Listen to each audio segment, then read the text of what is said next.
Hello, my name is Marcelle, and I'm here today to answer some questions around Tantra and Tantric lovemaking.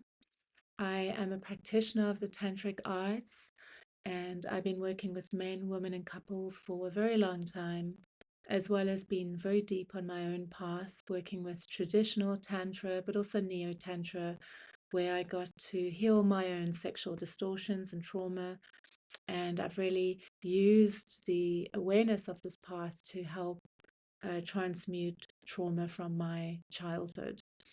And of course, I'm a work in progress, but there's a lot of wisdom that's been gleaned from this process. And so I'm here today to share some of that wisdom with you.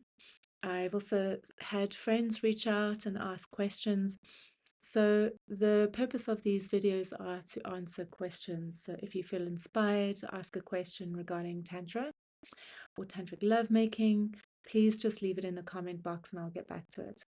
As these questions help not only you but others as well.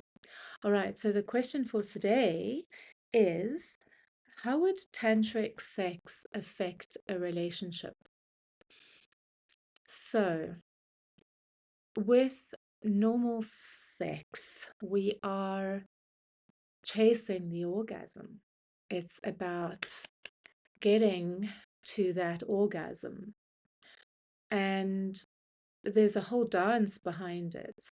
Man and woman meet, there's an attraction, there's an allure, there's a pull, and then they have sex, and there's this burn and build up that is all about having that orgasm. La petite mort, they say, the little death.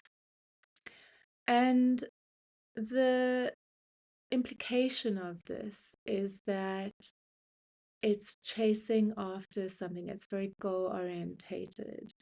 And because of the culture's way of having sex, it means that there's not real intimacy that's happening because there is a focus. Now, what happens in normal sex is oftentimes it can be the woman who's been very performative because that's how she feels she needs to be. She needs to be the porn star, or she needs to look gorgeous or put on a show. And oftentimes she's disconnected from her own pleasure. And for a man, he needs to make a woman orgasm because in his mind, he's the one that gives the woman the orgasm.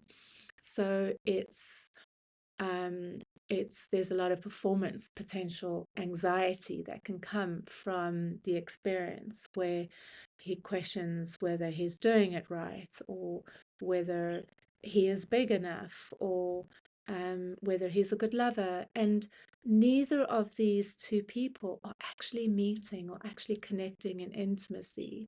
And sure, don't get me wrong, there can be pleasure that is involved, but it's a very short-lived pleasure, and it's very genital focused. So um, the cultural way of having sex is for a woman, really focusing on the clitoris and um, really pushing into that orgasm, and it's very gentle based. And same with the man, it's really push, push, push, push, push for the orgasm, and then there's the ejaculation. And then it's done, and he rolls over exhausted. He's lost all of his life force and his testosterone. And, it's there never really gets to be that real meeting.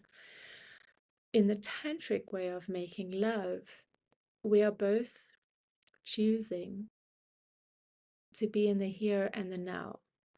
And we are both choosing to not only really embody our own experience, we are choosing to really meet each other because we understand that this is a journey.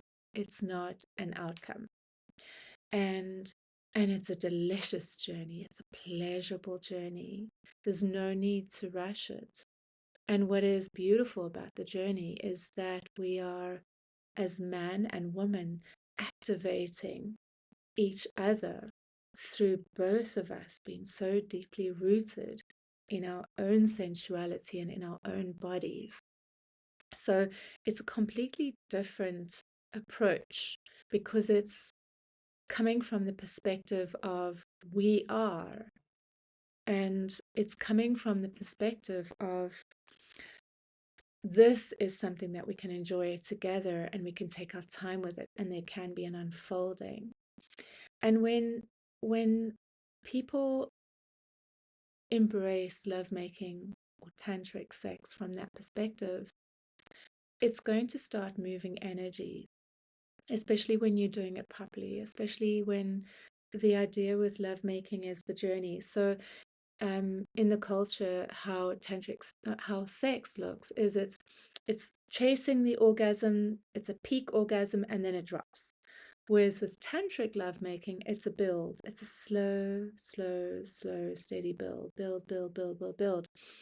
And in that journey, there is a lot of body orgasms that are happening for a man. When he's experienced enough, he's not even ejaculating. He is circulating his sexual energy, but he is having lots of body orgasms, which are very deep and very pleasurable. And when indulging and engaging in this dance, there's a fire that's been built within ourselves and with each other. And it's that fire. It's that fire that activates the life force energy, the kundalini energy that exists at the base of the spine. It activates it and it builds it so that it can start rising. And this is what we want. However, when you are practicing tantric lovemaking in relationships and you're going at it at that intensity, it is going to push up your stuff. But this is where the awareness and the choosing to work with the stuff that's been triggered consciously comes into the equation. So the tantric sex can be a very powerful tool for both of you to use to wake yourselves up more, to deepen your receptivity and your sensitivity, to connect to more of your power, and to align you with more of who you are. But it doesn't mean that it's comfortable. The thing is that, and I do explain in one of my other videos where I talk about Tantra and the chakric system. And the idea is that when we are building the sexual energy and it starts moving up, it's going to at some point hit up against a blockage in in one of our chakras, in our chakric system, because we've all experienced some kind of trauma. And so when the energy hits up against that and it starts triggering all kinds of stuff from our childhood, we have to be prepared as a couple to navigate that and to understand that we are going to get triggered, and that the idea is to lean into it and to communicate through it and to work with it, or to take space, or to have a process around it, to allow space to come back together again. So it's a different system to people in the culture who are having sex to release and are never really meeting in real intimacy. And when things get uncomfortable, it gets swept under the rug, or it's bypassed, or we never really speak about what's uncomfortable for ourselves. We don't really know who that person is, actually. All we know is that we want them to behave in a certain way that allows us to feel safe, or we want them to behave in a certain way so that we don't feel triggered.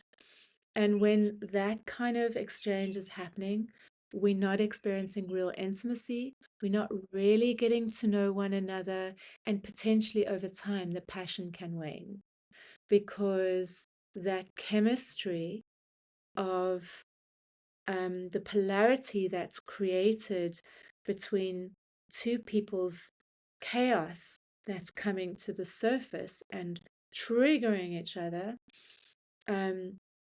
If we're bypassing that process, there cannot be real growth and there cannot be real intimacy.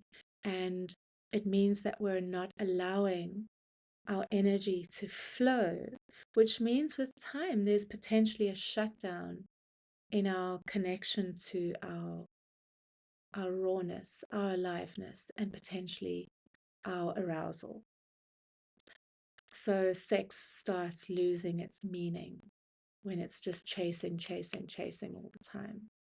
But when, as a couple, we are working with tantric sex, we are leaning into presence and we're leaning into the journey, understanding that it's not just here when our two bodies are entwined, but when we both go into our own worlds or into the rest of our lives, it's still happening. We're still on that journey together. And so, how we work with whatever arises is what allows us to go deeper as a couple. It's very beautiful and uncomfortable.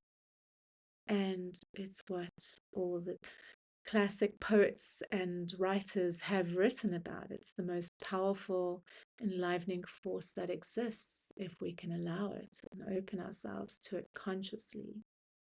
So that is the power and the benefit of tantric lovemaking in a relationship.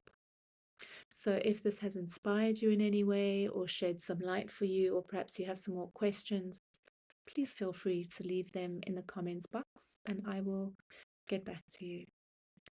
Thank you for watching. Bye for now.